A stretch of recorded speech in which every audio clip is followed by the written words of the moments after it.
Welcome to my YouTube channel, The Intersection, where I will share some of those ideas that I believe could be solutions to your problems.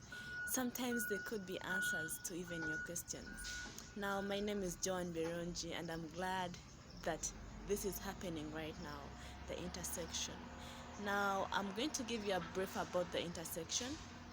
It's basically where we are going to be sharing different ideas about different aspects of life, because I know so many people are going through a lot of things and they need to hear something. They need to hear someone tell them that it's going to be all right. They need to find solutions, and probably because this has been happening to me for quite a while, I thought about it and I thought this is the right time to bring The Intersection to the community.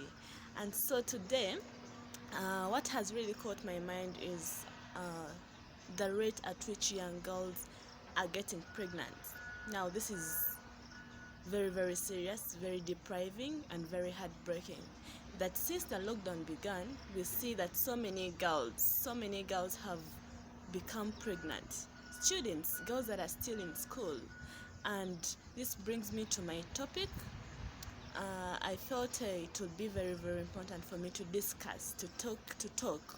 What could be the causes of teenage pregnancy? Probably someone out there is not aware what the causes could be, because as a person who is very passionate about seeing girls thrive, seeing girls inspire, seeing girls become great people in the future, it really beats my heart. It deprives me down.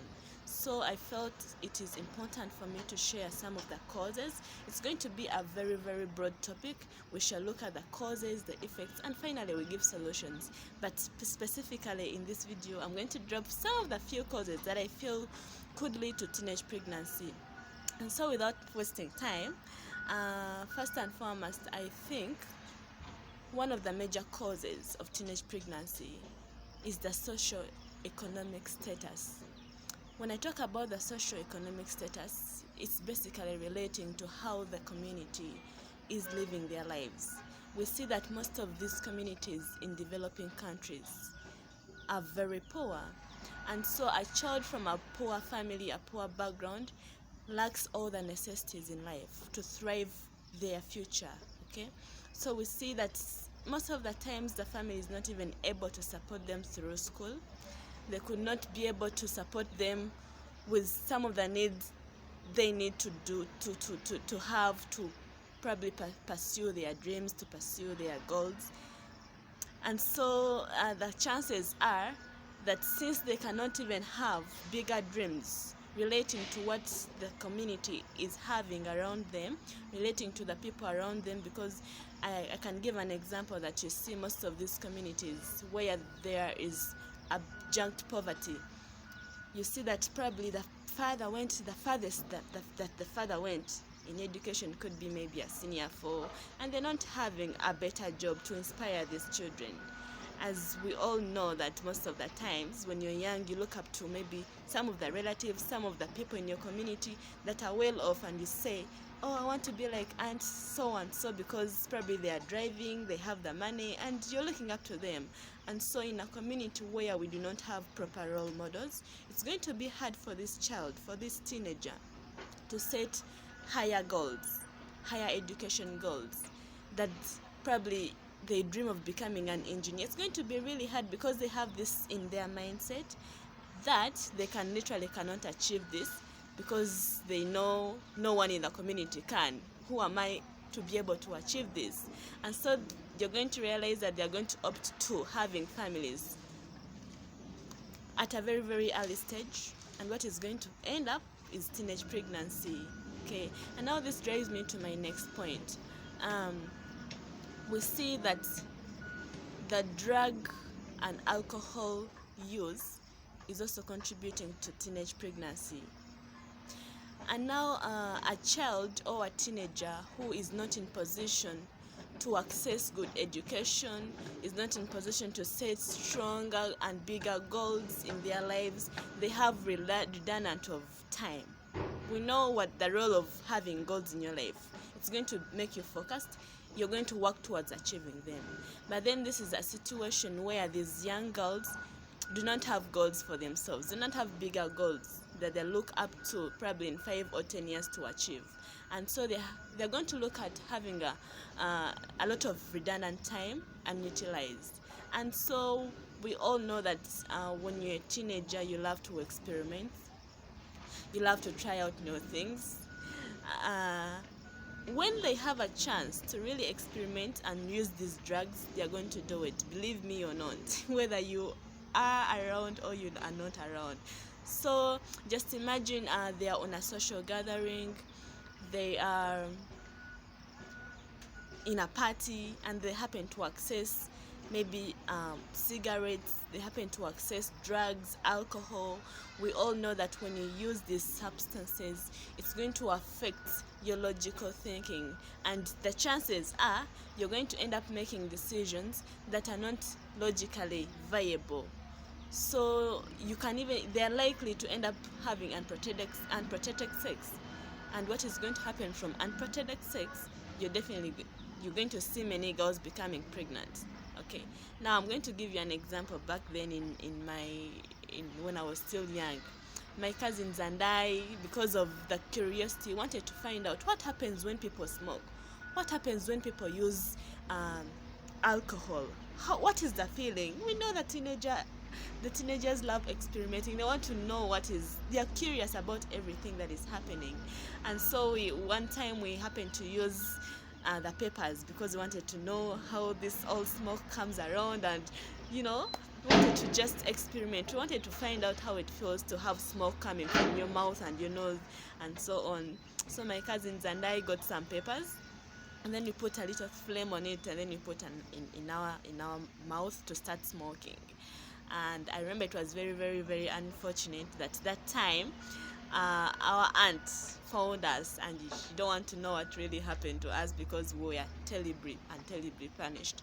And then from that day, I got to know that smoking is not good for me. No, not only me, but also it can lead me to something that is not going to be very, very interesting to me. And so now this drives me to my next point. Okay, we see that today there is a lot of media influence.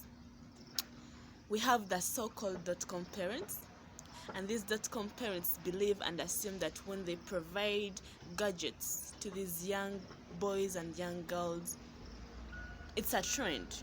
It's fashionable, it's modern, and so many things are happening. And we know that when these teenagers get access to these gadgets, to these phones, we have a lot of unprotected information that is not good for their mindsets. Okay, there is a lot of pornography, there is a lot of vulgar languages that is put on social media. There are so many things that are not good for their mindsets, and it's going to trigger them into making decisions that are not good for themselves. We all know what happens when you watch pornography. Okay, we know exactly what happens when you engage yourself in those unearthed actions, pornography, sexual immorality, and so it's going to trigger. It's going to make their minds think about something, to divide their minds, think about sexual activities at a very, very tender age. And what is going to happen is that these children, these teenagers, are going to want to experiment what they have been watching on phones, what they've heard from social media. They're going to be, teenage age is an age of experimenting, wanting to know. Curiosity is killing them. They want to experiment. What happens when I try this out? And so when you provide these media,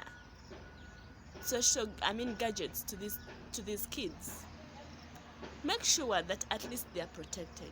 Okay, protect the gadgets, monitor them so they can access information that is good for them. Otherwise, if we do not monitor, we're going to see the cases of teenage pregnancy increasing. Okay, and then when I looked back, I see that today we have so many cases of sex abuse.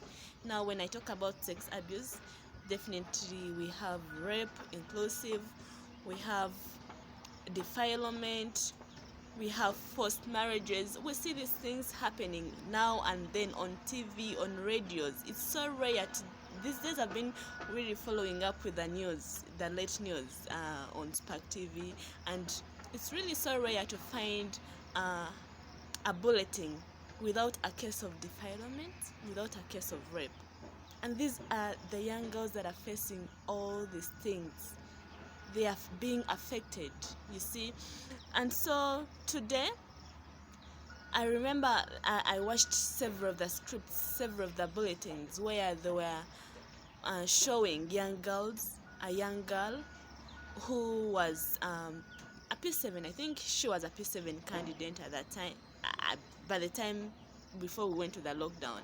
And so we know that the parents would love to always make their children active, to provide them with education that time when they're not able to access it. And then they provide a coach person, a person to coach, a teacher. And she happened to be a young girl around the age of 14 to 15 years. She was a candidate, a P7 candidate. And so the guardian entrusted this child to a male teacher to be coaching, to be training her through the syllabus. So probably by the time the lockdown is done, she's somewhere, okay? And so what happened was that during this time of coaching, actually it wasn't coaching that was happening. We realized that the girl became pregnant. They were actually engaging themselves in sexual activities. This is a young girl at the age of 15. And you see, this is on an increase. Every now and then we see children, girls, young girls being raped, being defiled by bigger men. And so there is no way we are going to stop this. There is no way we are going to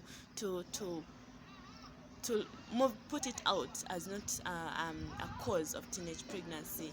Now, lastly, we have peer pressure. Peer pressure is a very, very big cause of teenage pregnancy. When I talk about peer pressure, you've heard of this saying that goes,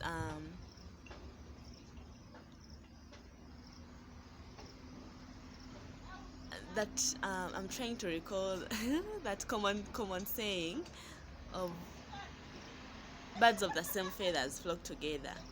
So this greatly relates to peer pressure. The chances are that if you're a teenager, has a group of friends that are engaged in sexual activities, she's going to be forced, she's going to be seduced to doing the same activities, okay? I remember that time when I was still in my secondary life. We happened, there is that sense of belonging that every teenager would love to have in their life. And so we happened to have so many groups at school. As usual, these things usually happen, okay? And so for me, I was so unfortunate that the group that I really wanted to be in, we kind of did not click in one way or another, because this was a group of girls that were talking about series, talking about TV shows, talking about so many things. And I remember that time I was completely left out when it came to such conversations, because that time we didn't even have a TV, we didn't even have electricity at our home, so it would make me feel so uncomfortable to engage in their conversations. And so I had to find my level. Now I had to level down to students, to friends that we shared the same opinions, we share the same lifestyle kind of a thing. And so we see that usually the peer pressure, the pressure that the friends around us are going to greatly contribute to our decision makings. And so thank you so much. I'll be so glad to have you in the comment section, giving your opinions, giving your debates, contributing. I know there are so many other causes, but I've tried to come up with those 5 causes. So I'll be glad if you could participate and provide and share whatever information that you think could lead to teenage pregnancy. It would be very, very good for me. So please do not forget to subscribe to my YouTube channel, The Intersection. Share as much as you can, because you never know who you're trying to save. You never know who needs to hear this. So please, I encourage you to share and give me a thumbs up. Okay, in my next video I'm going to be talking about some of the effects of teenage pregnancy. So please, if you do not want to miss out on anything, subscribe to my YouTube channel, The Intersection.